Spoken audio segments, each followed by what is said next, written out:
বাড়ি থেকে খাওয়ারও সময় পাইনি আর চুল বাঁধারও সময় পাইনি। দেখো আর যা ছিল কি আর বানবো বলো।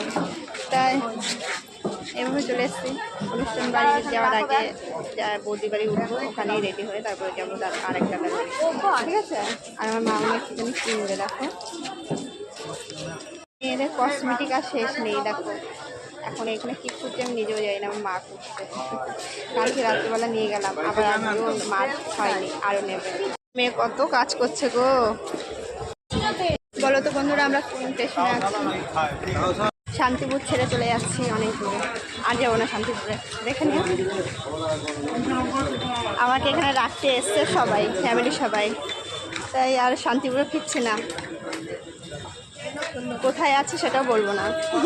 কোনো দোকানেই পাওয়া যাচ্ছে না। যাই হোক